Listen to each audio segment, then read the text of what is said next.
안녕하십니까. 컴말 2급 필기 2014년 1회 스프레드시트 일반 기출문제 풀이를 시작하겠습니다. 자, 강의 잘 따라오고 계십니까? 기출문제 풀이는요, 다른 거 없습니다.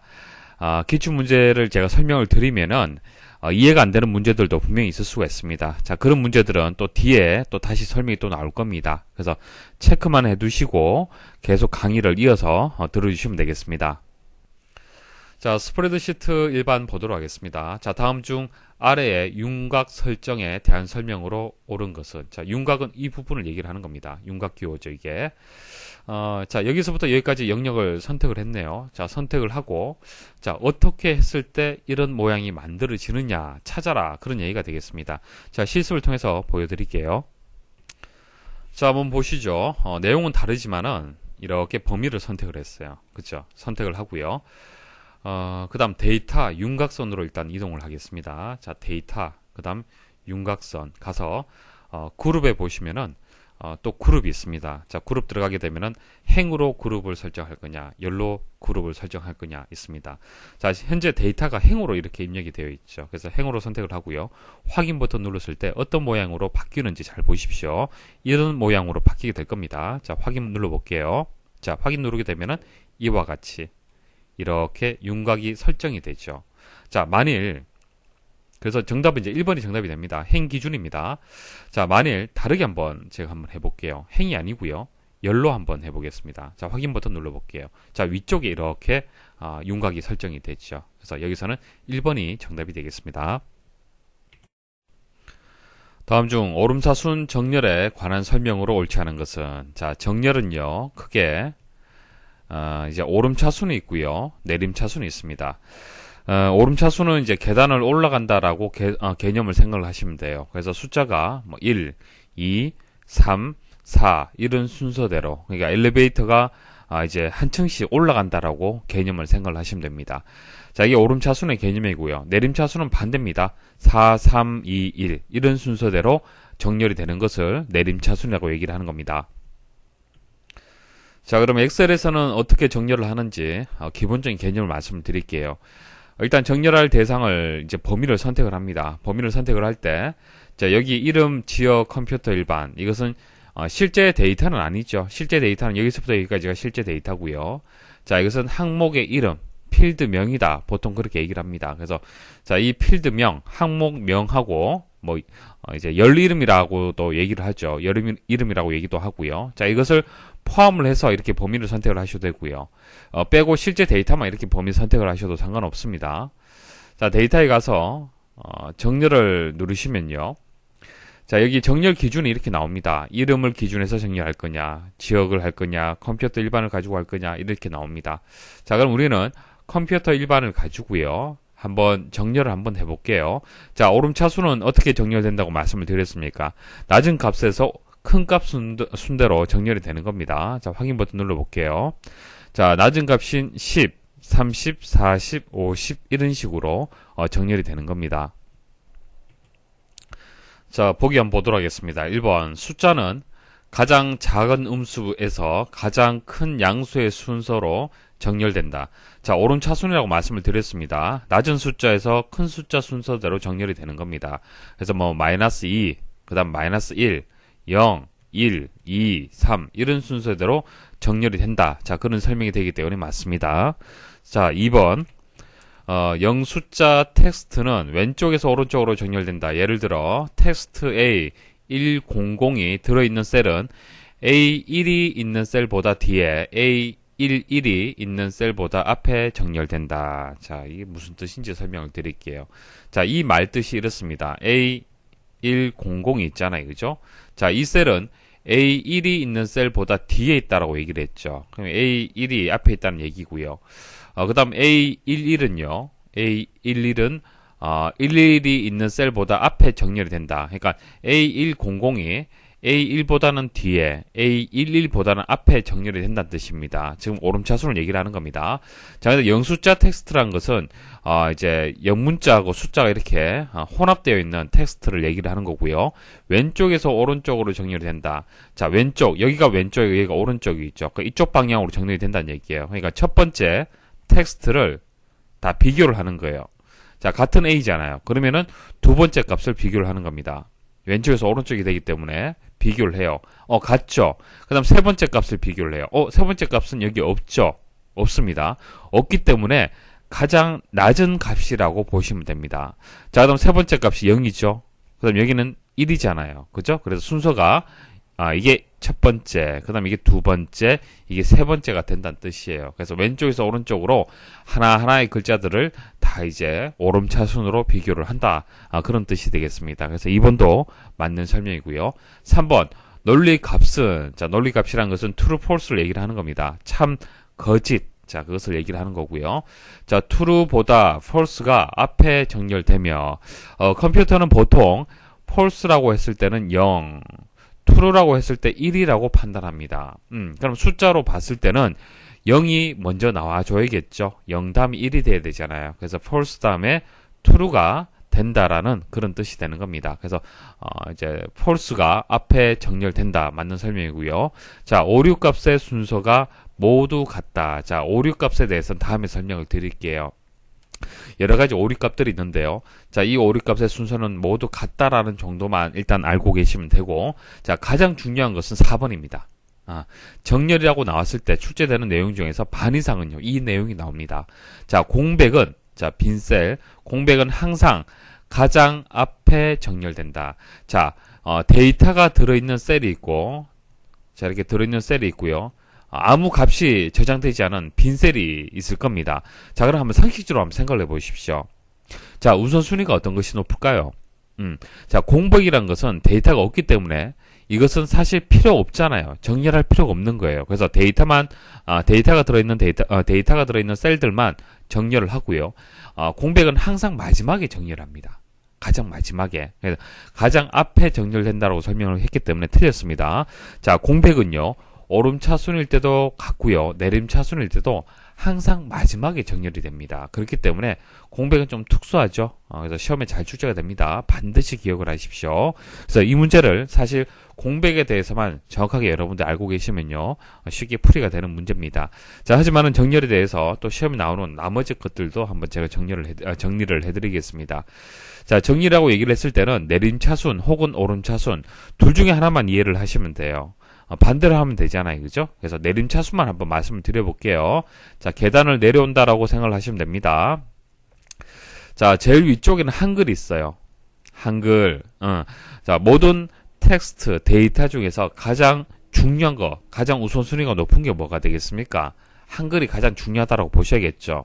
그 다음 영문자인데 영문 대문자, 그 다음 영문 소문자, 자, 그 다음 특수문자도 있죠.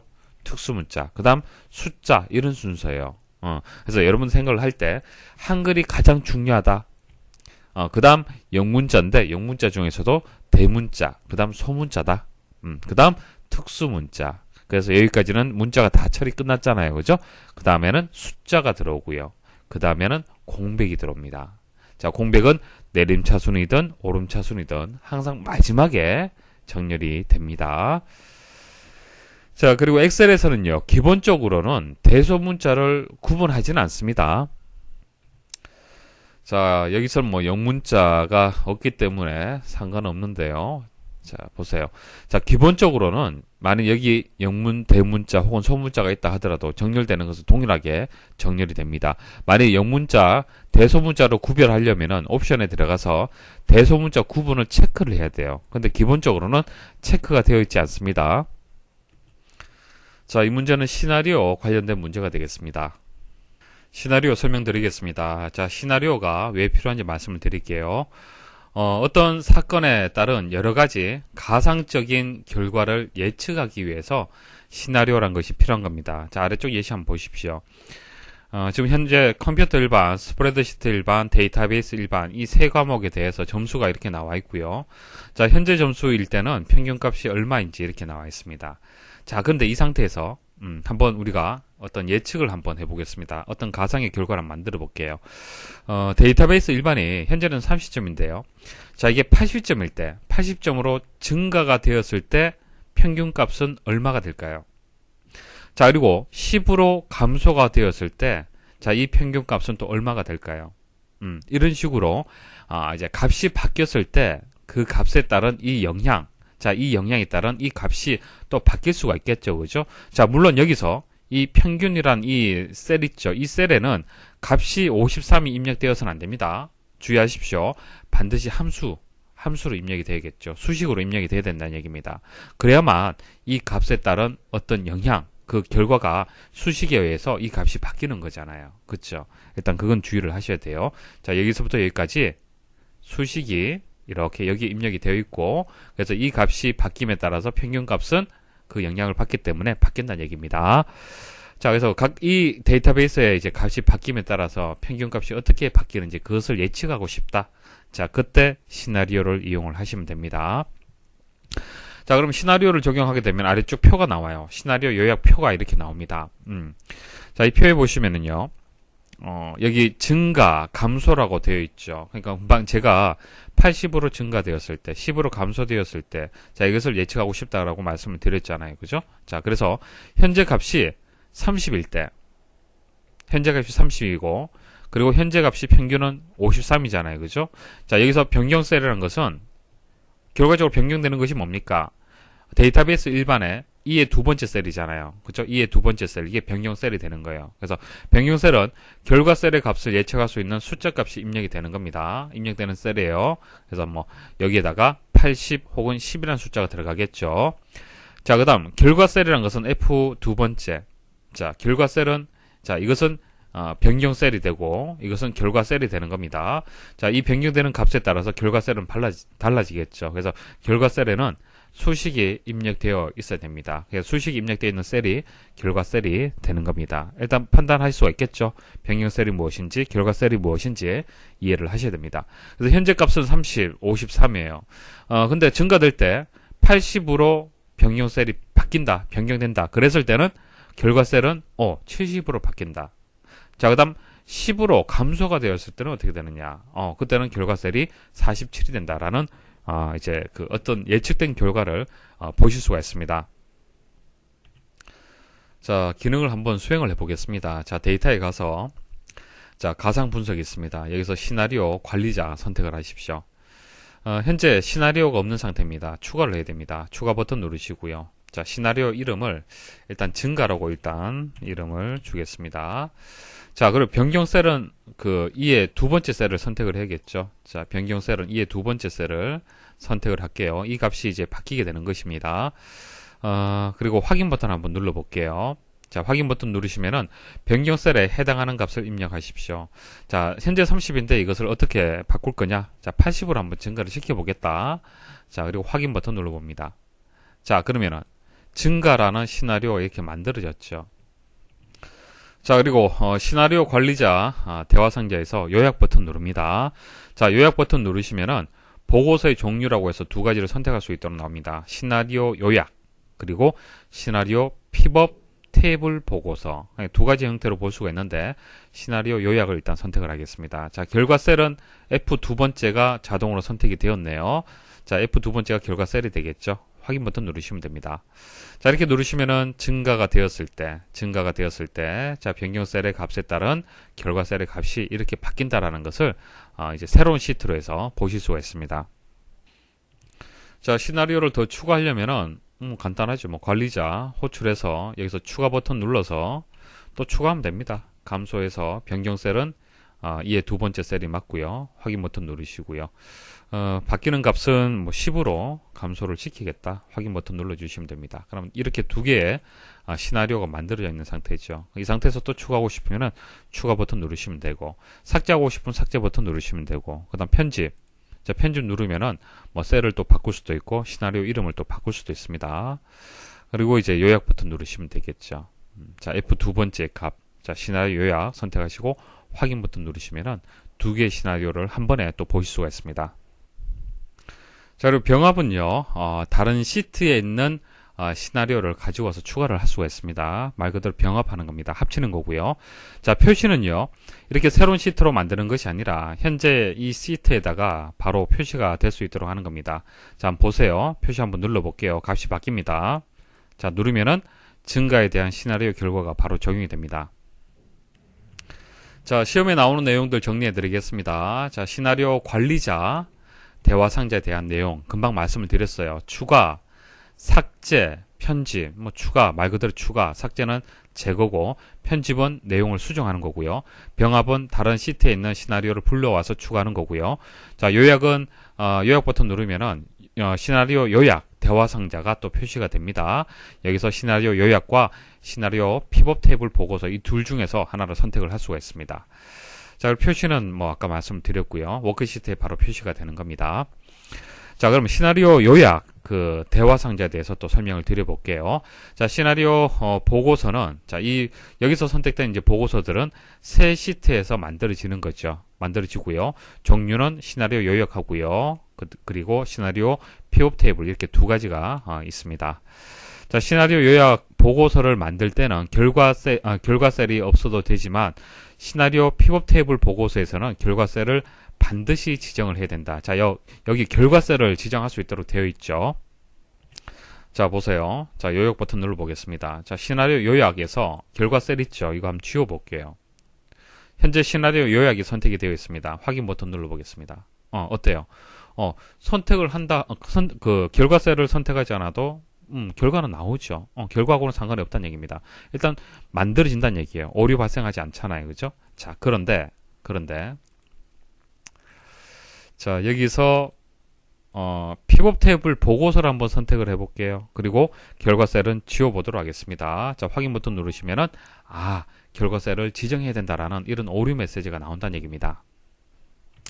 자, 그래서 픽업 테이블 보고서에서는 반드시 결과 셀을 지정을 해야 됩니다. 자, 시나리오에 관한 설명으로 옳지 않은 것은 자, 보도록 하겠습니다. 1번 하나의 시나리오에 최대 32개까지 변경 셀을 지정할 수 있다. 뭐 이거 하나 암기를 하시면 되고요. 2번 시나리오의 결과는 요약 보고서나 픽업 테이블 보고서로 작성할 수 있다.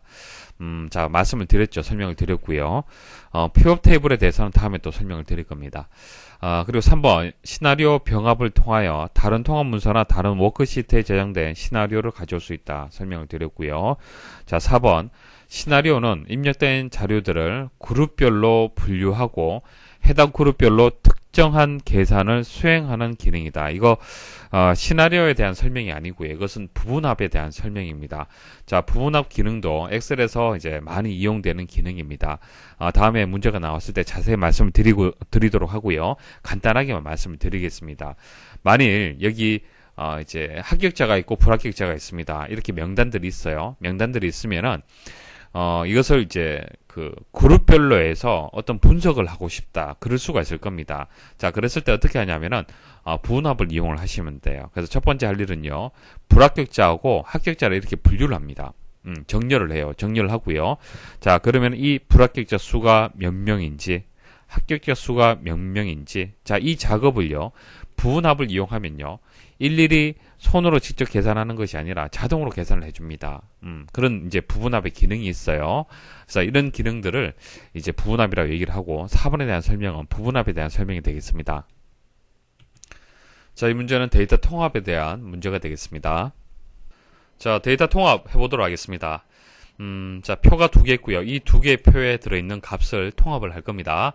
자, 통합은 여기에다가 표시를 할 겁니다. 그래서 통합할 일단 위치, 시작할 셀을 일단 먼저 선택을 하십시오. 선택을 하시고 데이터 도구에 가시면은 통합이라고 있습니다.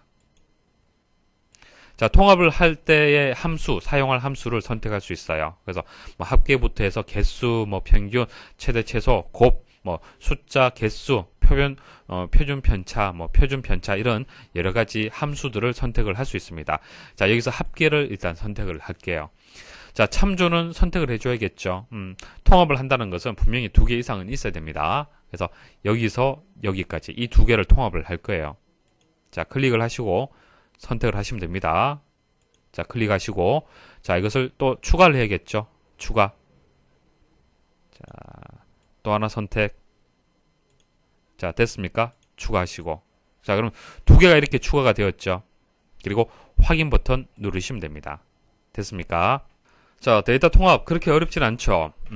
자, 원본 데이터가 이렇게 두 개 있을 때 이 두 개를 이제 통합을 해서 이렇게 결과를 만드는 겁니다. 자, 이거 통합 그 대화 상자를 보시면요. 일단 순서 다시 한번 말씀을 드리면은 일단 통합을 시작할 셀을 먼저 선택을 하셔야 됩니다. 선택을 하시고 통합을 실행하게 되면 이런 대화 상자가 나오는데요. 첫 번째는 함수를 선택을 해야 됩니다. 함수 선택을 하시고 자, 이 참조 버튼을 클릭을 해서 자, 어떤 데이터를 참조를 할 거냐 모든 데이터 영역에 이렇게 표시가 됩니다. 자, 표시가 되면은 이제 그 실행 누르시면은 이제 통합이 되는 거죠. 근데 여기 보시면 사용할 레이블이라고 표시가 되어 있죠. 사용할 레이블. 만일 통합을 실제 데이터만 통합하는 것이 아니고요. 자, 이것을 전체를 통합을 하고 싶다. 그러면 통합되는 대상의 첫 행을 통합을 할 거냐? 왼쪽 열. 자, 왼쪽 열은 이 부분이 되겠죠. 자, 왼쪽 열을 통합을 할 거냐? 자, 이것을 선택을 할 수가 있습니다. 그래서 원본 데이터가 지금 이렇게 그 첫 행과 왼쪽 열이 같은데요. 다르면은 다른 값끼리 서로 또 통합이 되겠죠. 그래서 원본 데이터하고는 다르게 통합된 결과를 또 만들 수가 있습니다. 예를 들어서 상품명이 여기 없고요. 여기는 되어 있고 여기는 수량이 없다. 이런 식으로 통합을 또 할 수도 있잖아요. 그러면은 이런 식으로 또 표현을 시킬 수가 있습니다.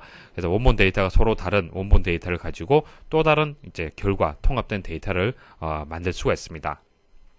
그리고 원본 데이터의 연결, 뭐 말 그대로 원본 데이터, 이 원본 데이터하고 연결을 시키는 겁니다. 그 원본 데이터가 바뀌면은 어떻게 되겠습니까? 통합되는 데이터도 바뀔 수가 있겠죠. 데이터 통합에 관한 설명으로 옳지 않은 것은 자, 1번 데이터 통합은 위치를 기준으로 통합할 수 있고 영역의 이름을 정의하여 통합할 수 있다. 자, 조금 전 말씀드린 것은 위치를 기준으로, 그러니까 만일 여기서부터 여기까지를 이제 통합을 한다. 그러면은 참조를 할 때 범위를 여기서부터 여기까지 이렇게 드래그를 하면은 범위 선택이 됐죠. 그래서 A 첫 번째에서 A 네 번째다 이렇게 위치를 기준해서 통합을 할 수 있습니다. 자, 이렇게 통합하는 방법도 있고요. 영역에 이제 이름을 정의해서 통합할 수도 있습니다. 자, 이름을 정의하는 것은 다음에 또 설명을 드릴게요. 자, 간단하게 말씀을 드리겠습니다. 그러니까 A 첫 번째에서 A 네 번째 이 영역을 자주 이용을 한다. 자주 이용하는 범위다. 함수식이라든지 수식에서 자주 이용을 하겠다. 그랬을 때는 A 첫 번째에서 A 네 번째를 일일이 범위를 지정하기가 불편할 수도 있습니다. 그래서 이름을 정의를 해주는 거예요. 그래서 범위 이렇게 선택을 하고요. 여기 위쪽에 보면 이름 상자가 있죠. 여기다가 여러분들이 이해하기 쉬운 문자를 입력을 하고요. 엔터 입력하시면 돼요. 엔터. 그래서 범위 설정하고 이름 상자에 작성할 이름을 입력하고 엔터 입력을 하면요. 이 범위가 앞으로는 그 뒤에서부터는 이 이름으로 해서 그대로 이제 범위를 대신할 수가 있습니다. 자, 그래서 이제 이름을 이제 정의해서 통합할 수도 있다. 자, 그런 뜻이 되는 겁니다. 자, 이렇게 범위 선택을 할 때. 자, 2번 원본 데이터의 연결 기능은 통합할 데이터가 있는 워크시트와 통합 결과가 작성될 워크시트가 같은 통합 문서에 있는 경우에만 적용할 수 있다. 자, 뭐뭐만이라고 설명하면은 일단 좀 의심을 하셔야 됩니다. 자, 여러분들 좀 이거 예외적으로 좀 기억을 하셔야 되는데요. 원본 데이터 연결은요. 서로 다를 경우에만 적용할 수 있습니다. 그러니까 여기 보시면은 이 데이터를 통합해서 이 결과 이렇게 만들어지는 거잖아요. 이것을 원본 데이터 연결을 선택을 할 경우에는 어떤 경우냐 하면은 이게 서로 다른 문서에 있을 때, 그러니까 통합할 데이터가 있는 워크시트 하고요. 통합 결과가 작성될 워크시트가요. 서로 다르다는 얘기예요. 그러니까 이 워크시트하고 이 워크시트가 다르다는 얘기입니다. 그럴 때 원본 데이터의 연결, 이것을 체크를 하게 되면은 시트가 다르다 하더라도 통합이 된다는 뜻입니다. 자, 예외적으로 좀 알고 계셔야 되고요. 자, 3번. 다른 원본 영역의 레이블과 일치하지 않은 레이블이 있는 경우에 통합하면 별도의 행위나 열이 만들어진다. 자, 이 영역하고요. 이 영역을 통합을 해요. 근데 여기 상품명 동일하잖아요. 동일할 때 문제가 없는데 만약 이게 잘못되었습니다. 틀립니다. 자, 이게 또 잘못되었어요. 틀립니다. 그랬을 때 이렇게 통합하게 되면은 새로운 이제 열이 이제 생기게 된다는 얘기예요. 자, 없는 열이 새롭게 만들어져서 이렇게 통합된 결과를 만들어낼 수 있다는 얘기입니다. 4번 여러 시트에 있는 데이터나 다른 통합 문서에 입력되어 있는 데이터를 통합할 수 있다. 자, 원본 데이터의 연결 이 기능 이용하면은 서로 다른 시트에 있는 것들도 통합이 가능합니다. 그래서 2번이 설명이 틀렸습니다. 다음 중 참조의 대상 범위로 사용하는 이름에 대한 설명으로 옳은 것은, 자, 이름은 자주 사용하는 셀이나 셀의 범위에 이름을 지정하여 수식이나 함수에서 쉽게 사용할 수 있도록 하는 것을 이름 정의라고 하는 겁니다. 자, 보여드릴게요. 자, 만약 sum이라는 함수를 이용을 한다. 그럼 여기서부터 여기까지 범위를 이렇게 선택을 하잖아요. 그죠? 자, 그래서 엔터 입력을 하면은 뭐 당연히 여기서부터 여기까지의 합이 계산이 될 겁니다. 하지만은 이 범위를 자주 이용을 해요. 자주 이용을 할 때는 그때마다 이렇게 범위 선택하는 것이 아니라 이것을 이름을 정의를 해주는 겁니다. 그래서 여기에다가 범위 선택을 하고요. 뭐 수학이라고 하겠습니다. 자, 그리고 엔터 입력을 하시면 돼요. 그러면은 앞으로는 여기서부터 여기까지는 수학이라는 이름을 이용을 해서 수식을 이용을 할 수 있는 겁니다. 자, sum 하죠. 그 다음 여기에다가 수학 그리고 엔터 입력을 하면 돼요. 결과가 동일하죠. 그래서 이 수학이라는 것을 이 범위로 해서 인식을 하는 겁니다. 자, 이렇게 이름을 이제 작성하는 이제 규칙이 있어요. 규칙. 이름을 함부로 지어서는 안 되죠. 규칙이 있습니다. 자, 시험에 잘 나오는 것도 정리를 해드릴게요. A1처럼 셀 주소와 같은 형태의 이름을 사용할 수 없다. 이거 당연한 얘기죠. A 첫 번째 셀, A1이라고 이렇게 이름을 줘버리면은 이것은 A 첫 번째 셀을 뜻하는 것인지, 이름 정의한 것을 얘기를 하는 것인지, 혼란이 있을 수밖에 없습니다. 그래서 셀 주소와 같은 형태는 안 됩니다. 이름으로. 자, 첫 글자는 문자나 밑줄만 쓸 수 있고, 나머지 글자는 문자, 숫자, 밑줄, 맞춤표를 사용할 수 있다. 그러니까 첫 글자, 첫 번째 글자는 문자로 일단 입력을 해야 돼요. 문자가 아니면은 밑줄을 사용을 해야 됩니다. 같은 통합 문서에서 동일한 이름을 중복하여 사용할 수 없다. 자, 여기 통합 문서, 같은 통합 문서가 있어요. 이 통합 문서 내에서 이름을 수학이라는 이름으로 해서 여러 범위를 여기도 수학, 여기도 수학 이런 식으로 정하면 안 된다는 얘기예요. 당연한 얘기죠. 같은 이름이 있다라면은 호출했을 때 이 이름을 이용을 할 때 이 범위인지 혼란이 있을 수밖에 없습니다. 자, 그리고 대소문자를 구분하지 않고요. 자, 영문자가 입력이 될 때는 대소문자 구분하지 않습니다. 그리고 최대 255자까지 지정이 가능합니다. 이름으로 해서. 자, 그럼 보기 보도록 하겠습니다. 1번, 이름 정의 시 첫 글자는 반드시 숫자로 시작해야 된다. 아니죠. 문자나 밑줄을 사용을 해야 됩니다. 자, 하나의 통합 문서 내에서 시트가 다르면 동일한 이름을 지정할 수 있다. 자, 금방 말씀을 드렸죠. 시트가 다르다고 안 됩니다. 통합 문서가 달라야 돼요. 그래서 같은 통합 문서에서는 동일한 이름을 사용할 수가 없습니다. 3번, 이름 정의 시 영문자는 대소문자를 구분함으로, 아니죠. 대소문자 구분하지 않습니다. 4번, 이름은 기본적으로 절대 참조로 대상 범위를 참조한다. 자, 그 주소를, 범위를 이렇게 선택을 하잖아요. 그죠? 선택을 하면 A 첫 번째에서 A 네 번째 이 영역이 항상 고정이죠. 항상 고정입니다. 바뀌지 않습니다. 자, 그것을 우리는 절대 참조라고 합니다. 자, 참조에 대해서는 또 다음에 설명을 드릴 겁니다. 그래서 절대 참조라는 것은 이 범위가 바뀌지 않는다. 그렇게 생각을 하시면 돼요. 그래서 이름은 기본적으로 절대 참조로 대상 범위를 참조한다라는 설명이 맞습니다. 다음 중 원본 데이터를 지정된 서식으로 설정하였을 때 결과가 옳지 않은 것은, 자, 엑셀은요. 자, 어떤 특징을 가지고 있냐면은 다양한 수 표현, 다양한 데이터 표현이 가능합니다. 예를 들어서 5라는 숫자를 이제 입력을 했죠. 그럼 이거 단순한 5가 되는 거지만은 오른쪽 버튼 클릭을 해서 셀 서식에 가게 되면은, 자, 이 5라는 숫자를 어떻게 표현을 할 거냐? 숫자로 표현할 수도 있어요. 그죠? 소수 자릿수를 또 정의해 줄 수도 있고, 통화 앞에 원 표시를 또 붙일 수도 있습니다. 날짜 형태로 해서 또 바꿀 수도 있어요. 그래서 이 5라는 숫자가 단순한 5가 아니고요. 셀 서식에 가게 되면은 다양한 형태로 해서 데이터는 그대로 유지하면서 이제 서식을 바꿔줄 수 있다는 얘기입니다. 그래서 가장 많이 사용이 되는 숫자, 통화, 회계, 날짜 이런 것들은 엑셀에서 바로 선택할 수 있도록 되어 있고요. 자, 사용자가 자기가 표현하고자 하는 형태가 또 다를 수가 있잖아요. 그죠? 자, 그때는 사용자 지정에서 여기 형식을 바로 입력을 하시면 됩니다. 그래서 1번에 보기 보시면은 서식이 샵샵샵이라고 되어 있죠. 샵샵샵 이렇게 입력을 하는 거예요. 그래서 확인 버튼 누르면은 아무 변화가 없죠. 아무 변화가 없는데 문제에서는 5054.2라고 했습니다. 5054.2 그리고 엔터 한번 입력을 해볼게요. 어떻게 되었습니까? 뒤에 소수 자릿수가 어떻게 없어졌네요. 그렇죠? 그래서 결과가 5054가 나왔죠. 자, 설명을 좀 드릴게요. 자, 금방 우리가 사용자 지정 서식으로 해서 코드 값을 샵을 입력을 했습니다. 자, 샵하고 0은요, 반드시 여러분들 아셔야 돼요. 자주 출제가 됩니다.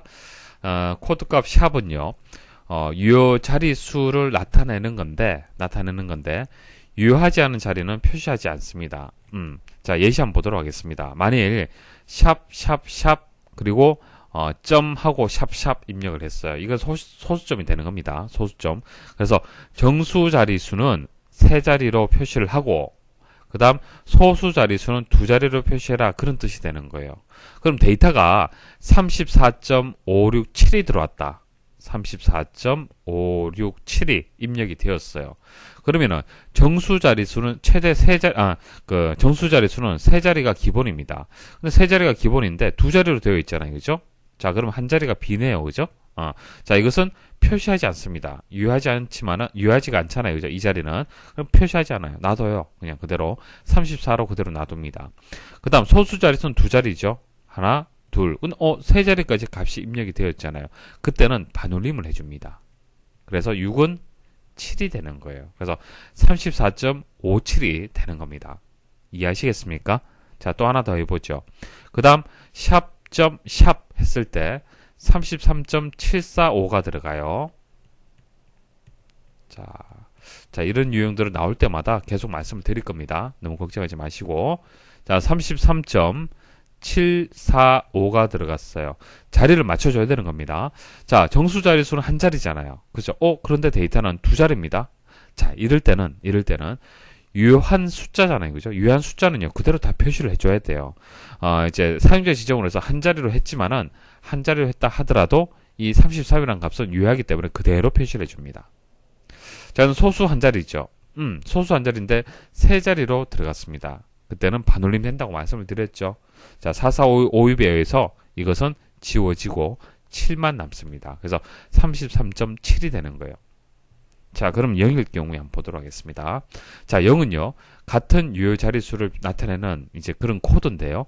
유효하지 않은 자리는요, 0으로 표시를 합니다. 자, 000. 정수 자릿수가 세 자리죠. 자, 그리고 숫자가 8, 7이 들어갔어요. 그럼 어떻게 될까요? 자, 이 자리는 유효하지가 않죠.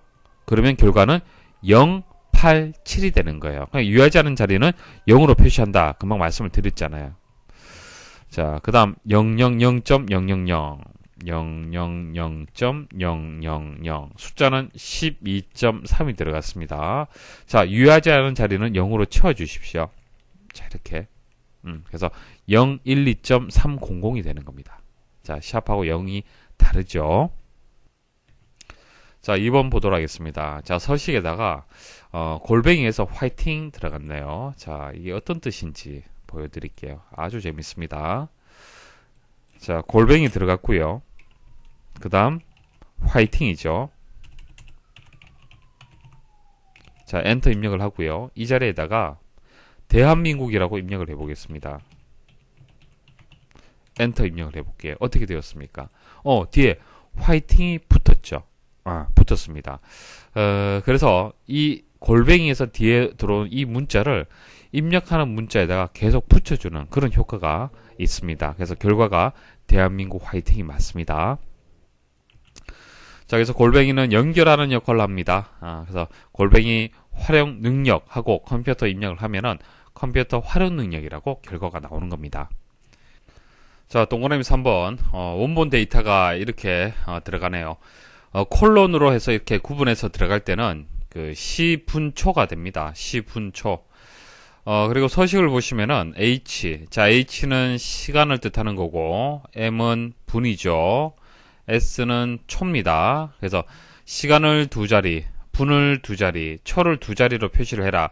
자, 근데 뒤에 보면은 AM/PM까지 붙어 있습니다. 그러니까 여기서부터 여기까지가 이제 서식이 되는 거예요. 그래서 시간을 이렇게 표시를 하는데, 오전 같은 경우에는 AM, 오후에는 PM으로 표시를 해라. 그런 뜻이 되는 겁니다.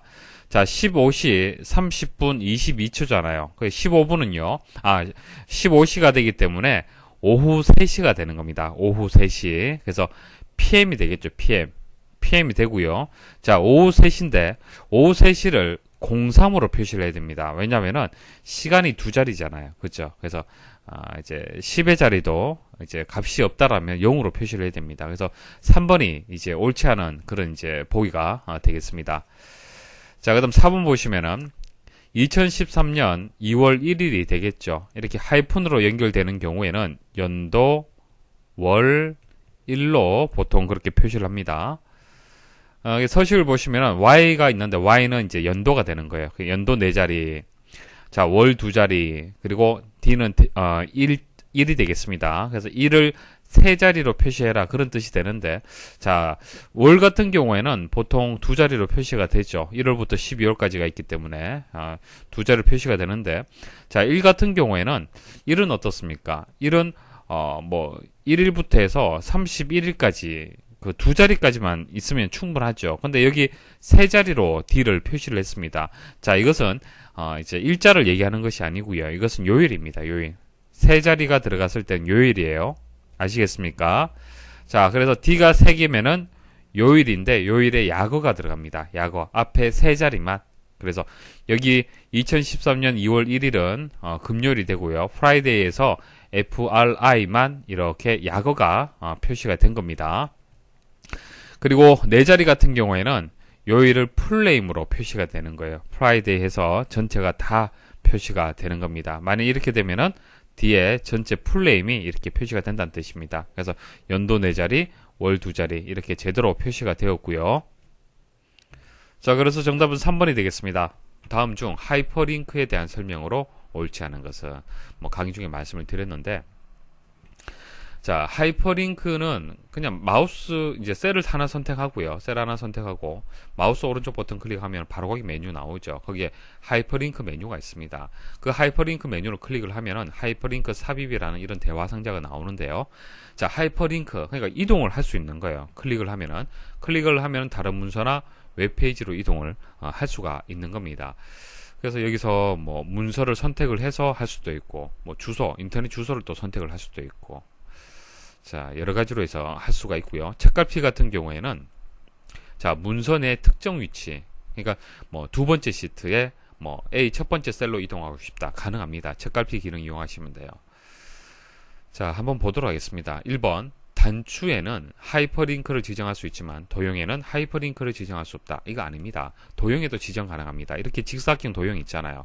여기서 마우스 오른쪽 버튼 클릭을 해서 바로가기 메뉴에 보시면은 하이퍼링크 메뉴가 있습니다. 그래서 1번이 이제 정답이 되겠네요. 자, 2번. 다른 통합 문서에 있는 특정 시트의 특정 셀로 하이퍼링크를 지정할 수 있다. 금방 말씀드렸죠. 특정 웹사이트로 하이퍼링크를 지정할 수 있습니다. 주소를 입력할 수 있고요. 현재 사용 중인 통합 문서에 다른 시트로 하이퍼링크를 지정할 수 있다. 이거 기본이죠. 다음 중 메모에 대한 설명으로 옳지 않은 것은, 메모 상자의 크기는 조절이 가능하다. 자, 메모 상자라는 것은 이 부분을 얘기를 하는 겁니다. 자, 마우스로 이제 쭉 늘렸다 줄였다 가능합니다. 자, 인쇄 시 메모의 인쇄 여부를 설정할 수 있다. 본 강의에서 말씀을 드렸지만은 상식적으로 한번 생각을 해보십시오. 인쇄를 할 때 이 메모를 인쇄를 할 수도 있고 없도록 또 할 수도 있고 그렇게 설정할 수 있는 기능이 분명히 있어야겠죠. 3번. 정렬을 하면 메모가 삽입된 셀과 함께 이동이 된다. 당연하죠. 우리가 정렬, 오름차순 정렬하고 내림차순 정렬했을 때 셀의 위치가 바뀌잖아요. 그죠? 바뀌었을 때 해당 셀에 대한 메모들도 같이 이동을 해줘야만 의미 있는 메모가 되겠죠. 자, 그 다음 픽업 테이블 보고서에서 레이아웃이 변경되면 메모가 삽입된 셀과 함께 이동이 된다. 자, 이동될 것 같지만은 픽업 테이블 보고서에서는 그렇지 않습니다. 자, 설명을 드릴게요. 자, 보시면은 여기 보면은 90이라는 데이터에 제가 메모를 삽입을 했습니다. 자, 메모를 삽입을 했고요. 이거 픽업 테이블을 한번 다르게 조정을 해 보겠습니다. 행 레이블을 열 레이블 영역으로 해서 지역 2를 한번 이동을 해 볼게요. 자, 이동을 하면 어떻게 되었습니까? 엉뚱한 대구라는 데이터에 메모가 설정이 된 것으로 바뀌었습니다.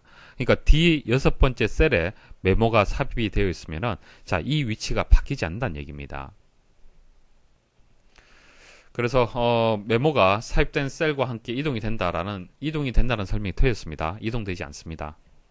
다음 중 매크로에 관한 설명으로 옳지 않은 것은, 자, 매크로에 대한 자세한 설명은 다음에 말씀드리고요. 문제풀이에 필요한 내용들만 말씀을 좀 드리겠습니다. 매크로라는 것은 반복 작업과 빈번하게 행하는 일련의 조작을 자동적으로 실행할 수 있도록 해주는 겁니다. 그러니까 예를 들어서 1에서 100가지의 합을 구하는 어떤 프로그램이 있다. 그 프로그램을 매크로로 정의하게 되면은, 예를 들어서 그 매크로 이름을 A라고 했다. 그러면 A라는 이름으로 해서 1에서 100까지 합을 구하는 것을 정의를 하잖아요. 그죠? 자, 정의를 하게 되면은 이 A라는 이름만 알게 되면은 쉽게 1에서 100까지 합을 구할 수 있는 그런 기능을 얘기를 하는 겁니다. 그래서 엑셀에서 좀 프로그램적인 그런 이제 기능을 얘기를 하는 겁니다. 조금 고급 기능이 되겠죠. 자, 자세한 것은 다음에 말씀을 드리고요. 자동으로 실행할 수 있는 그런 기능이다라는 정도 아시면 됩니다. 자, 그래서 매크로를 이제 정의를 할 때 매크로 기록 대화 상자가 이렇게 보여지게 됩니다. 여기에다가 매크로 이름을 정의를 해야 됩니다. 이름이 있어야만 그것을 호출을 해서 실행을 할 수가 있겠죠. 그래서 매크로 1, 자, 보통 매크로 1, 매크로 2 이런 식으로 해서 엑셀에서 자동으로 부여가 돼요. 자동으로. 자, 그래서 1번에 보시면은 매크로 이름은 자동으로 부여되며 변경할 수 있다라고 되어 있는데 맞습니다. 일단 기본값은 이렇게 주어지고요. 여기에다가 여러분들이 얼마든지 수정할 수 있습니다. 그래서 1번은 맞는 설명입니다. 자, 그리고요. 바로가기 키도 정의할 수 있습니다. 그러니까 이름으로 호출할 수도 있지만은 여러분들 카피할 때 컨트롤 C 붙여넣기 할 때 컨트롤 V 이용을 하잖아요. 그죠? 자, 그것처럼 바로가기 키를 컨트롤 A 이런 식으로 정의를 할 수 있습니다. 이렇게 정의를 하게 되면은 이 매크로를 이 바로가기 키로 해서 바로 실행을 할 수가 있습니다. 그래서 2번에 보시면은 바로가기 키는 컨트롤과 영문자 또는 숫자로 조합하여 사용할 수 있다고 되어 있는데 숫자는 안 됩니다. 영문자만 입력을 할 수 있습니다. 그래서 2번이 정답이 되고요. 자, 나머지도 말씀을 드리겠습니다. 자, 매크로 저장 위치가 있는데요. 기본적으로는 현재 통합 문서, 그러니까 여러분들이 작업하고 있는 통합 문서에 매크로가 정리가 되는데요. 자, 이거 외에도 새 통합 문서, 그리고 개인용 매크로 통합 문서로 해서 이렇게 세 가지로 해서 저장하는 위치를 결정할 수 있다는 거 알고 계시면 됩니다. 자세한 것은 다음에 또 설명드릴 기회가 있을 거예요. 세 가지가 있다는 정도 아시면 됩니다. 자, 이거 설명이 있는데 설명은요, 이 매크로의 어떤 수행되는 그 과정과 결과하고는 상관이 없습니다. 그냥 이 매크로가 어떤 것인지 여러분들이 보기 편하게 이런 것은 이런 매크로입니다라고 기록을 여러분들이 할 수가 있습니다. 그래서 2번이 정답이 되고 3번 말씀 안 드렸죠. 3번 매크로는 해당 작업에 대한 일련의 명령과 함수를 비주얼 베이직 모듈로 저장한 것이다. 자, 이게 모듈이라든지 비주얼 베이직 무슨 뜻인지 잘 모르시겠지만은 중요한 것은요, 어떤 작업에 대해서 어떤 명령과 함수들을 저장을 해서 실행을 한다라는 정도 이해를 하시면 되겠습니다. 다음 중 선택 가능한 매크로 보안 설정으로 옳지 않은 것은, 자, 매크로는 반복 작업이라든지 빈번하게 행하는 일련의 조작을 자동적으로 실행할 수 있도록 하는 그런 기능이 되겠습니다. 자, 그래서 장점은 편리하다라는 장점은 있는데요. 문제가 있을 수가 있어요. 이게 자동적으로, 그러니까 사용자가 의도하지 않는다 하더라도 자동적으로 실행이 될 수가 있습니다. 그래서 바이러스처럼 매크로를 이용해서 바이러스를 만들어서 악의적인 목적으로 해서 사용될 수가 있어요. 그래서 매크로를 어떤 그 보안에 관련된 설정을 할 필요가 있습니다.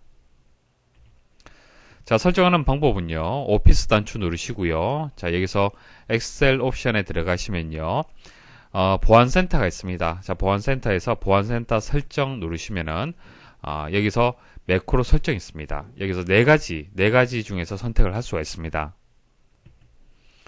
자, 여러분들이 엑셀을 설치를 하게 되면은 매크로 설정이 기본적으로는 모든 매크로 제외 알림 표시라고 되어 있습니다. 이게 무슨 뜻이냐면은 만일 매크로가 정의가 되어 있는 그 통합 문서를 여러분들 열잖아요, 그죠? 딱 열어요. 열게 되면은 이 내부에 있는 매크로가 실행이 될 수가 있잖아요. 근데 실행이 돼버리면은 바이러스처럼 여러분들 컴퓨터에 어떤 그 악의적인 목적으로 접근이 될 수가 있습니다. 그래서 어떻게 하냐면은 일단 제외를 시키는 거예요. 그럼 매크로가 실행되지 않도록 하는 겁니다. 자동으로 실행되지 않도록 하고요. 그 대신 알림을 표시를 해줘요. 실행하게 되면 요 위쪽에 알림 표시가 뜹니다. 그래서 알림 표시를 보고 실행을 하려면은 하고 안 하려면 안 할 수 있습니다. 그래서 알림을 표시하는 그런 방식이 기본적인 방식이고요. 모든 매크로를 무조건 제외할 수도 있어요. 그래서 알림 표시도 없고요. 그냥 제외시키는 겁니다. 그 다음 디지털 서명된 매크로만 포함할 수 있도록, 어떤 서명된 좀 확인된 그런 매크로들만 포함할 수 있도록 하고요. 모든 매크로 포함, 이것은 좀 상당히 위험한 방법이 될 수가 있습니다. 자, 위험성 있는 코드가 실행될 수 있으므로 권장하지 않는다. 자, 그렇게 되어 있습니다. 네 가지 중에 선택을 할 수가 있고요. 그래서 보기 4번이 틀렸네요. 모든 매크로 포함. 자, 모든 매크로를 포함을 하는데 알림을 표시한다. 이것은 없습니다.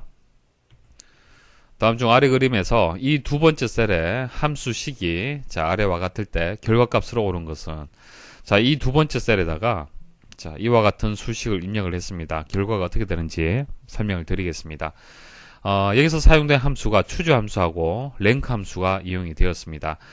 이렇게 이제 여러 개의 함수들이 중첩해서 사용이 될 때는 항상 안쪽부터 하나하나 해결을 해 나가시면 됩니다. 그래서 랭크 함수를 자세히 보시면 돼요. 랭크 함수는 말 그대로 뭐 함수 이름 보시면 아시겠지만은 석차를 순위를 계산하는 그런 함수가 되겠습니다. 자, 인수는 이렇게 들어갑니다. 석차를 구할 대상이 먼저 들어오고요. 그 다음 참조할 범위가 이렇게 들어갑니다. 항상 그 범위가 있어야겠죠. 석차라는 개념은 그 범위 내에서 내 점수가 되는 거예요. 그렇죠? 내 점수. 이때 내 점수라는 것은 이 값이 되는 거고, 자, 이게 뭐 한 반이 될 수도 있고, 뭐 전교생이 될 수도 있겠죠. 이렇게 범위가 선택이 돼야 됩니다. 그래서 여기 보시면 이 부분 한번 해석을 해볼게요. 자, 뒤에 두 번째. 자, 뒤에 두 번째는 92가 되겠네요. 자, 합계를 가지고 석차를 계산할 것 같아요. 자, 뒤에 두 번째부터 뒤에 다섯 번째. 자, 여기서부터 여기까지가 되겠습니다. 자, 이게 이제 범위가 되는 거예요. 참조할 범위가 됩니다. 그러니까 이 범위에서 92라는 이 값에 순위를 계산하는 거예요. 랭크, 순위를 먼저 계산을 해주는 겁니다. 그럼 어떻게 되겠습니까? 1등이 어디죠? 자, 이게 1등, 2등, 3등, 4등이 되겠네요. 그러면 여기까지 계산을 하게 되면은 결과값은 이제 3이 되는 겁니다. 그래서 92의 석차는 3이 됩니다. 자, 3이라는 결과를 구하게 되는 겁니다.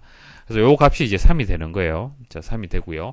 자, 그 다음 추주 함수가 이렇게 묶여져 있죠. 자, 3이란 값이 인수로 들어왔고요. 또 뒤에 대상, 금상, 은상, 동상 이렇게 입력이 되어 있습니다. 자, 추주는 말 그대로 선택한다라는 그런 의미를 가지고 있습니다. 그래서 인수가 이렇게 들어가고요. 그 다음 번호 1, 번호 2, 번호 3 이렇게 쭉 들어갈 수 있어요. 그래서 인수가 1이면은 번호 1이 선택이 되고요. 인수가 2면은 번호 2가 선택이 되는 겁니다. 자, 그러면 어떻게 될까요? 이게 번호 1이죠. 이게 2가 되고, 이게 3이 되고, 이게 4가 되는 거예요. 자, 인수, 랭크를 구한 결과가 3이잖아요. 그죠? 그러면 세 번째 인수가 되는 거예요. 세 번째. 그러면 하나, 둘, 셋, 은상이 되는, 은상. 여기에 출력되는 값이 은상이 출력이 되는 겁니다. 다음 중 아래 시트에서 A 7번째 셀에 수식 이렇게 입력을 하고요.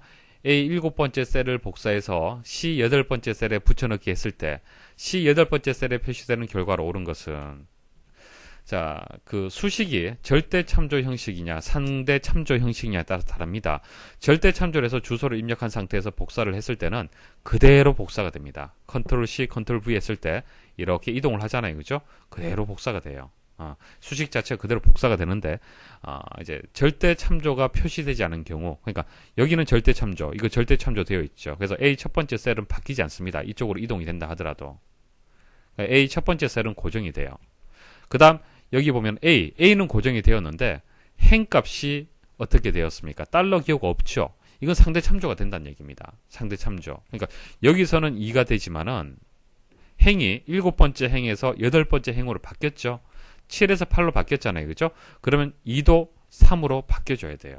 그래서 A 첫 번째 더하기 A 세 번째가 되는 겁니다. A 첫 번째는 1이 되고 A 세 번째는 3이 되겠네요. 그래서 결과가 4가 되겠습니다. 다음 중 동일한 통합 문서에서 시트 1의 C 다섯 번째 셀, 시트 2의 다섯 번째 셀, 시트 3의 C 다섯 번째 셀의 합을 구하는 수식으로 옳은 것은, 자, 시트하고 셀을 구분하는 그 구분자는 일단 느낌표입니다. 일단 이거 알고 계셔야 됩니다. 그래서 이 셀하고 이 셀하고 이 셀을 각각을 구분을 하자라면은 일단 시트 1하고 셀하고는 금방 말씀드렸다시피 느낌표 들어가줘야겠죠. 이렇게 느낌표 들어가줘야 되고요. 그 다음 각각의 셀들을 구분할 때 쉼표 들어가주면 되죠.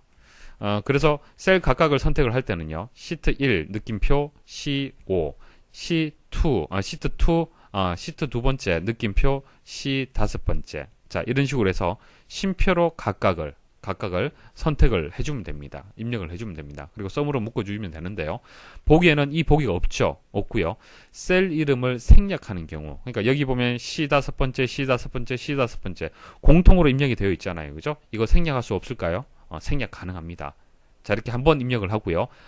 그리고 시트 1에서 시트 세 번째까지잖아요. 그죠? 그래서 여기다가 콜론 해서, 그러니까 우리가 A 첫 번째 셀에서 A 다섯 번째 셀 할 때 콜론 들어가잖아요. 그죠? 범위 선택을 할 때 그와 같이 콜론으로 해서 시트와 시트를 연결해주고, 그리고 셀은 한 번만 입력을 해주시면 됩니다. 그래서 여기서는 3번이 정답이 되겠습니다. 다음 중 sum A 세 번째에서 A 아홉 번째 수식이 sum A 3, A 9와 같이 범위 참조에 콜론이 생략된 경우 나타나는 오류 메시지로 옳은 것은, 자, 오류 메시지를 여러분들 다 이해를 하셔야겠죠. 자, 정답은 일단 네임 오류인데요. 자, 네임 오류 같은 경우에는 셀의 이름이 틀린 경우, 자, 보세요. 이거 뭡니까? 이런 셀 주소 있습니까? A3, A9 없잖아요. 그죠? A3, A9라는 것은 없습니다. 이럴 때 발생하는 오류예요. 그래서 4번이 일단 정답이 되는데요. 비슷한 오류 추가적으로 설명 좀 드리겠습니다. 널 오류가 있는데요. 이거 보세요. 자, 썸에서 A3, A9 근데 사이에 공백이 있죠. 자, 그러면 엑셀에서는 이거는 셀이고 이것도 셀이다라는 거 인식을 합니다. 인식을 하는데 이게 쉼표인지 콜론인지, 그죠? 교차하지 않은 두 영역의 교점을 지정을 했는 거예요. 그러니까 이것이 어떻게 연결되는지 알 수가 없다는 얘기입니다. 그때는 널 하고 이렇게 오류가 발생을 합니다. 다르죠? 공백이 없으면은 네임이고요. 셀의 이름을 알 수 없다고 해서 네임이 되고요. 공백이 들어가면은 셀 이름은 알 수 있지만은 교차하지 않은 두 영역의 교점을 지정하였기 때문에 이제 오류가 발생을 하는 겁니다. 그때 널 이렇게 발생을 하고요. 자, 나머지는 뭐 다 말씀을 드렸는데 잘못된 인수나 피연산자를 사용을 했을 때 뭐 이런 식으로 잘못된 거죠. 밸류 오류가 나고요. 셀 참조가 유효하지 않을 때 A 첫 번째 셀과 B 첫 번째 셀을 더해라. 자, 수식 입력 후 B열을 삭제를 해버렸어요. B열 자체를 완전히 삭제를 해버렸습니다. 자, 그럴 때는 셀 참조가 유효하지 않겠죠. 레퍼런스 오류가 발생을 하고요. 그 다음 n/a라는 오류가 있는데요. 이게 뭐냐면은 함수나 수식에 사용할 수 없는 값을 지정을 했을 때 이런 오류가 발생을 합니다. 자, 오른쪽 예시 한번 보십시오. 그러니까 그 함수식을 이용을 하는데 데이터가 없는데 데이터를 찾아라 이런 경우, 그 hlookup, vlookup 이런 거 이용할 때 이런 오류 발생을 합니다. 자, 보세요. 랭크 함수를 이용을 했어요. 자, 범위는 여기서부터 여기까지죠. 범위에 데이터가 없잖아요. 그죠? 사용할 수 없는 값을 지정을 했잖아요. 그죠? 그리고 뒤에 세 번째 셀에 어떤 랭킹 값을 찾아라, 석차를 찾아라 이렇게 나왔습니다. 데이터가 없는데 어떻게 찾습니까? 자, 디비전 그 오류죠. 빈 셀이나 0으로 나누었을 때 0으로 나누면 당연히 이제 오류가 발생을 하죠. 이와 같은 경우가 되고요. 그다음 샵이 여러 개 나올 경우에는 셀 폭이 좁을 때, 자, 이것을 넓혀주면은 해결이 되겠죠. 실제 데이터는 이만큼 긴데, 자, 셀의 폭이 좁을 때 오류가 발생을 하겠습니다. 다음 중 엑셀의 화면 구성 요소를 설명한 것으로 옳지 않은 것은, 자, 엑셀의 화면 구성 요소 간단하게 말씀 좀 드려볼게요. 자, 화면에 보시면 제일 왼쪽 상단에 보면 오피스 단추가 있습니다. 그 다음 여기서부터 여기까지. 자, 엑셀 2007은 리본 메뉴로 되어 있습니다. 그래서 홈, 삽입, 페이지 레이아웃 이런 식으로 리본으로 되어 있고요. 그리고 이제 아래쪽에 보시면은 그 셀을 하나 선택을 하면요. 이 셀의 이제 위치 자, 위치가 이제 A 첫 번째다 이렇게 표시가 되죠. 이것을 이름 상자라고 합니다. 그리고 여기 수식 입력줄, 자, 수식 입력줄이 되고요. 그리고 이렇게 셀을 선택하면은 이 부분을 우리는 셀 포인터라고 합니다. 자, 이게 기본적인 이제 용어가 되고요. 자, 보기 보도록 하겠습니다. 1번, 엑셀에서 열 수 있는 통합 문서의 개수는 사용 가능한 메모리와 시스템 리소스에 의해 제한된다. 통합 문서라는 것은 엑셀 파일을 얘기를 하는 겁니다. 엑셀 파일 내에 이제 시트, 이와 같은 시트가 여러 개 있죠. 이때 통합 문서라는 것은 이 파일을 얘기를 하는 겁니다. 그래서 이 파일의 개수는 여러분들이 사용하고 있는 어떤 컴퓨터의 어떤 사양하고 관련이 있다. 그런 뜻이 되는 거고요. 자, 2번, 워크시트란 숫자 문자와 같은 데이터를 입력하고 입력된 결과가 표시되는 작업 공간이다. 자, 이게 시트가 되는 거예요. 시트. 그래서 맞는 설명이 되겠습니다. 3번, 각 셀에는 행번호와 열번호가 있다. 자, 행은 이쪽 방향이죠. 그래서 1, 2, 3, 4 이게 행번호가 되고요. 이건 뭡니까? 이거 열번호예요. A, B, C, D는 열번호가 되는 겁니다. 자, A 첫 번째 셀은 A행과 일렬이 만나는 셀로 그 셀의 주소가 된다. 자, 이거 맞는 것 같지만 틀립니다. 보세요. 자, 이 부분을 얘기를 하는 거죠. 이 부분이 어떻게 됩니까? 행은 어떻게 돼요? 행은 1이잖아요. 그쵸? 행은 1. 그 다음 열은 뭡니까? 열은 A가 되는 겁니다. 그래서 A 첫 번째 셀이라고 우리가 부르지만은 행은 1이 되고 열이 A가 되는 거예요. 그냥 행열이 아니라 열행이 되는 거예요. 열행. 그래서 여기서는 A행이라는 건 없습니다. 그죠? 그래서 A행과 1열이 만나는 셀이다 이렇게 설명을 했는데 틀렸죠. 그래서 A열과 1행이 만나는 셀이다 그렇게 얘기를 해야 됩니다. 그래서 3번이 정답이 되고요. 자, 하나의 통합 문서에는 최대 255개의 워크시트가 포함될 수 있다. 자, 기본적으로 통합 문서 하나에 자, 파일을 하나 만들면 아래쪽에 시트 1, 시트 2, 시트 3 해서 시트가 3개 기본적으로 만들어지죠. 자, 여기에다가 시트를 얼마든지 여러분들 만들 수가 있는데 최대값이 255개라는 얘기입니다. 이거 맞는 설명입니다. 하나 기억해 두시고요. 그래서 3번이 정답이 되겠습니다. 다음 중 차트에 대한 설명으로 옳지 않은 것은, 자, 차트에 대해서 자세한 설명은 또 다음에 드릴 겁니다. 자, 이 문제는 차트의 종류에 대한 문제인데요. 종류가 이런 것이 있구나라는 정도 아시면 됩니다. 자, 1번 표면형 차트. 자, 이거 뭐 생소하죠. 잘 쓰진 않는데 두 개의 데이터 집합에서 최적의 조합을 찾을 때 사용한다. 자, 그림을 통해서 설명을 드리면 이해가 쉬울 겁니다. 자, 장력을 측정하는 장력이란 거 아시죠? 자, 장력을 측정하는 그래프를 표면형으로 만들게 되면 이해하기 쉽습니다. 그러니까 시간에 따라서 자, 이것을 시간이라 보고요. 그 다음 온도. 자, 이것을 온도라고 보는 거예요. 그러면 시간과 온도에 따른 최적의 장력 값을 찾을 수가 있겠죠. 뭐 이 값이라든지 이 값들이 되겠네요. 그죠? 자, 이런 것을 표면형으로 해서 만들 수가 있습니다. 그래서 두 개의 데이터 집합. 여기서는 시간과 온도가 되겠네요. 그래서 최적의 장력을 측정할 수 있는, 찾을 수가 있는 그런 차트가 되겠습니다. 그래서 1번은 맞는 설명. 자, 2번 방사형 차트에 대해 설명을 하는데 이거 방사형 차트에 대한 설명이 틀렸습니다. 자, 방사형이란 것은요, 특정 요소 간의 균형 정도를 각각 비교하고자 할 때 적합한 그런 이제 차트가 되겠습니다. 오른쪽 한번 보십시오. 4명의 학생이 있습니다. 자, 이 4명의 학생에 대해서 국어, 영어, 수학 점수. 자, 국어, 영어, 수학 점수가 어느 정도 균형을 가지고 있는지, 그죠? 각각의 과목에 대해서 균형 정도를 비교할 수가 있어요. 이런 식으로 만든 차트들 한 번씩 보신 적 있으시죠? 이게 방사형이 되는 거예요. 방사형. 자, 모양을 보시면 이해를 하실 겁니다. 그래서 방사형에 대한 설명이 틀렸습니다. 2번이 정답이 되고요. 자, 분산형 차트. 분산. 데이터들이 쭉 뿌려지는 거예요. 그래서 아래쪽에 보시면 이와 같은 차트가 분산형의 차트가 되겠습니다. 자, 데이터의 불규칙적인 그 간격이나 묶음을 보여주는 것으로 주로 과학이나 공학용 데이터 분석에 사용이 된다. 그래서 뭐 점이 막 찍히는 부분이 여기도 찍히고 뭐 여기도 찍힌다라면 이런 식으로 어떤 묶음이 이렇게 또 형성이 되겠죠. 자, 4번 이중 축 차트. 자, 축이 이중으로 되어 있다. 그런 뜻이 되겠습니다. 자, 아래쪽 예시 한번 보십시오. 이런 겁니다. 자, 분기별로 해서 매출액과 구성비를 이제 하나의 차트로 해서 표시를 하려고 보니까, 자, 매출액은 어때요? 매출액은 금액이죠. 금액입니다. 그래서 0에서 350까지 이렇게 축이 만들어질 것 같아요. 근데 구성비 같은 경우 뭐예요? 자, 구성비 같은 경우에는 자, 말 그대로 비율이잖아요. 비율. 그래서 퍼센트로 이렇게 표시가 될 겁니다. 그러니까 매출액 하고요. 구성비는 단위 자체가 달라요. 이럴 때는 어떤 축을 하나만 가지고는 차트를 만들기 어렵습니다. 이럴 때 이제 이중 축으로 만드는 거예요. 그래서 기본 축 하나 만들고요.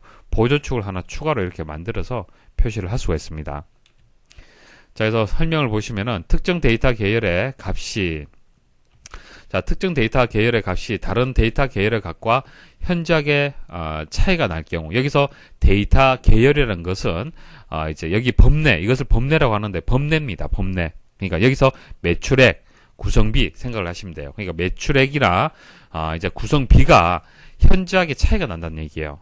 단위가 차이가 나죠. 자, 이런 경우나 두 가지 이상의 데이터 계열을 가진 차트에 사용이 된다. 그래서 이거 맞는 설명이 되겠습니다. 다음 중 엑셀의 출력에 대한 설명으로 옳지 않은 것은, 자, 엑셀에서 그림을 시트 배경으로 사용하면 화면에 표시된 형태로 시트 배경이 인쇄가 된다. 보여드릴게요. 자, 시트의 배경을 한번 설정을 해보겠습니다. 시트의 배경은요, 페이지 레이아웃에 가서 페이지 설정에 가면은 배경이 있습니다. 자, 선택을 하시고요. 이미지 파일을 선택을 해주시면 돼요. 자, 아무거나 제가 한번 선택을 해볼게요. 자, 삽입 한번 눌러보겠습니다. 어떻게 되었습니까? 어지럽죠. 상당히 복잡합니다. 지금 실제 데이터 하고요. 그림 하고요. 지금 겹쳐져서 상당히 혼란스러워요. 그쵸? 자, 지울 때는 배경 삭제 클릭을 하시면 돼요. 자, 다시 자, 다른 배경을 한번 넣어 볼게요. 자, 이런 거 한번 넣어 볼까요? 이거 한번 넣어 보겠습니다. 삽입. 자, 이런 식으로. 실제 데이터는 위쪽에 있고, 자, 시트의 모든 배경에 조금 전 이미지가 다 표시가 되는 겁니다.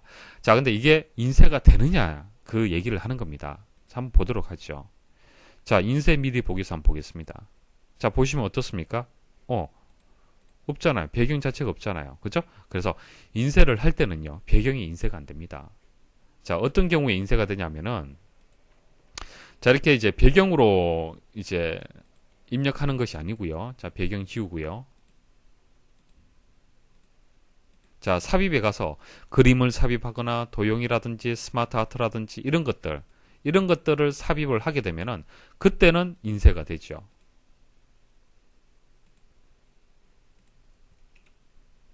자, 여기 있죠. 아래쪽 페이지에 있네요. 자, 그래서 정답은요, 1번이 여기서 정답이 되겠습니다. 자, 인쇄가 된다고 했기 때문에 틀렸고요. 시트 배경은 통합 문서를 저장할 때 워크시트 데이터와 함께 저장이 된다. 당연한 얘기죠. 왜냐하면은 조금 전 이렇게 배경이 지정이 되었지 않습니까? 그럼 저장을 하잖아요. 그죠? 다음에 이 문서를 읽어 드릴 때 동일하게 배경이 정의가 되어 있어야 됩니다. 그러려면은 당연히 함께 저장되어 있어야겠죠. 워크시트에 삽입된 그림, 도형, 스마트 아트 등 일러스트레이션은 출력할 수 있다. 조금 전 보여드렸고요. 차트를 클릭한 후 오피스 단추 인쇄를 선택하면 인쇄 대화 상자에 인쇄 대상이 선택한 차트로 지정이 된다. 이런 식으로 선택한 차트, 이렇게 자동으로 지정이 됩니다. 다음 중 아래 차트에 설정되지 않은 차트 요소는, 자, 차트를 보고요. 이제 차트의 요소가 어떤 것들이 있는지 여러분들 판단할 수 있어야 됩니다. 자, 차트가 여기서부터 여기까지입니다. 자, 여기서부터 여기까지 전체가 다 이제 포함이 되고요.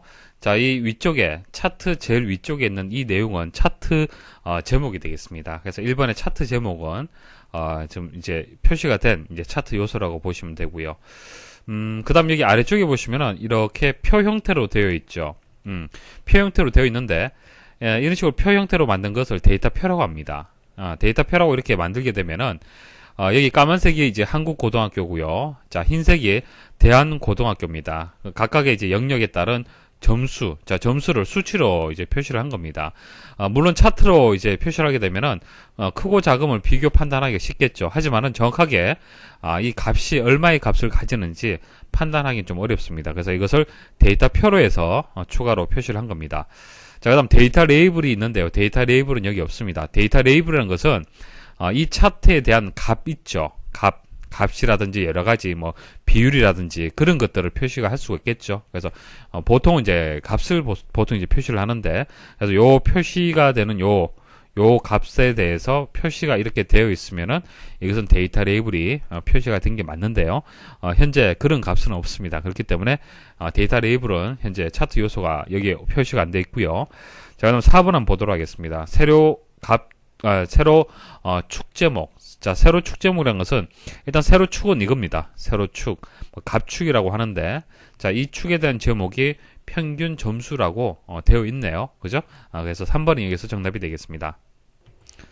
다음 중 아래 그림과 같이 왼쪽 차트를 수정하여 오른쪽 차트로 변환하였을 때 변환과 관련된 설명으로 옳지 않은 것은, 자, 왼쪽의 차트를 오른쪽으로 바꿨습니다. 어떤 내용들이 바뀌었는지 한번 생각을 해보도록 하죠. 일단 차트가 이제 데이터 계열이 두 가지가 있네요. 수량이란 게 있고요. 그 다음 총액이란 게 있습니다. 자, 수량은 흰색으로 되어 있네요. 흰색으로 되어 있고요. 자, 총액은 빨간색으로 지금 이렇게 표시가 되어 있습니다. 자, 이것을 오른쪽으로 이제 바뀌게 되었는데요.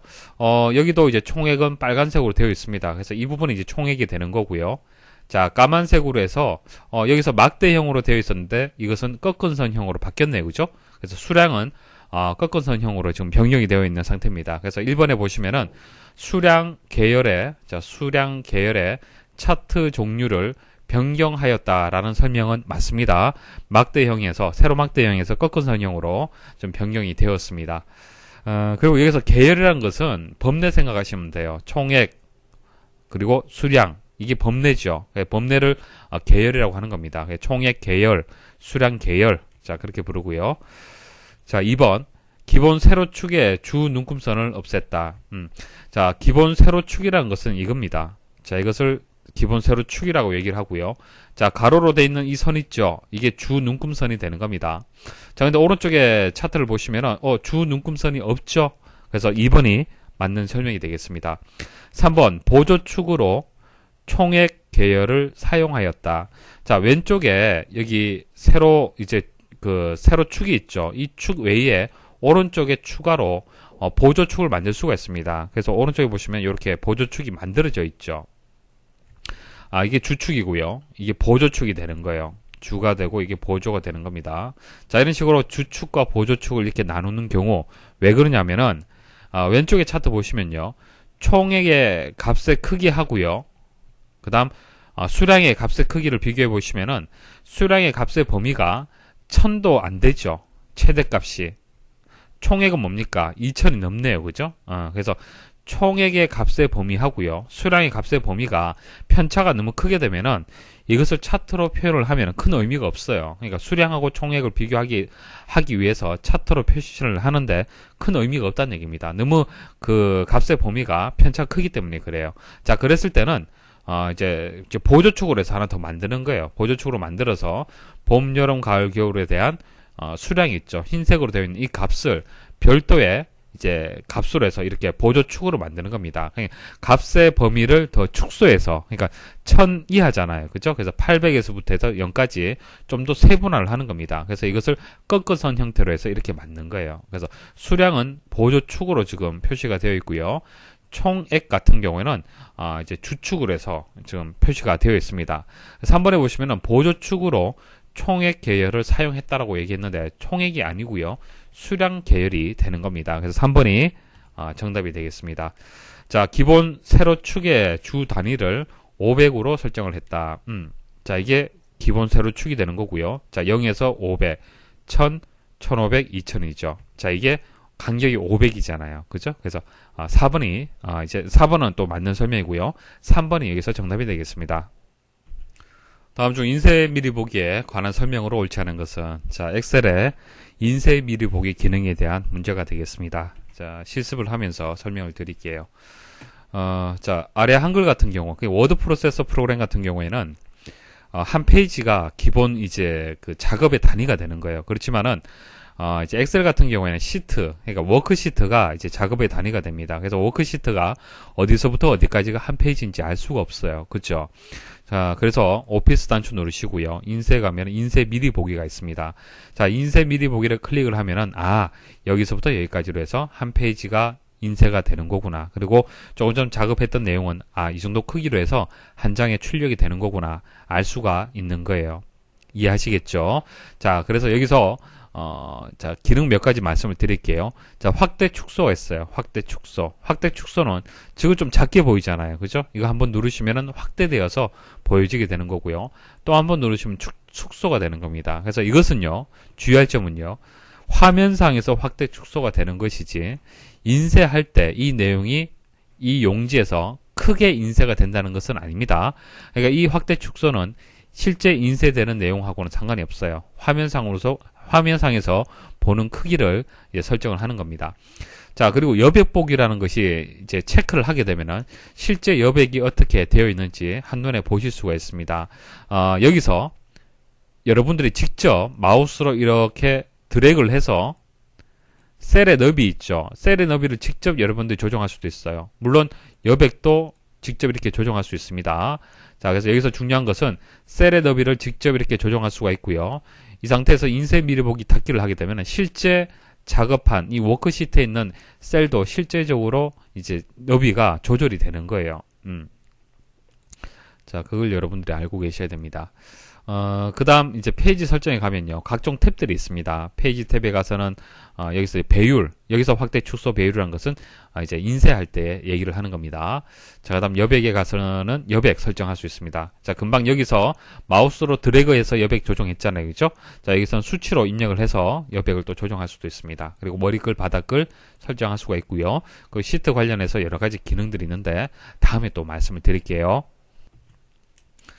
자, 동그라미 1번 인쇄 미리 보기 창에서 셀 너비를 조절할 수 있으나 워크시트에는 변경된 너비가 적용되지 않는다. 자, 금방 보여드렸죠. 실제 워크시트에도 그대로 적용이 됩니다. 자, 그래서 1번 꼭 기억을 하셔야겠죠. 자, 2번 인쇄 미리 보기를 실행한 상태에서 페이지 설정을 클릭하여 여백 탭에서 여백을 조절할 수 있다. 그러니까 여기서는 수치로 입력할 수가 있고요. 자, 여기서는 어떻게 할 수 있어요? 마우스로 드래그를 해서 너비를 조절할 수가 있습니다.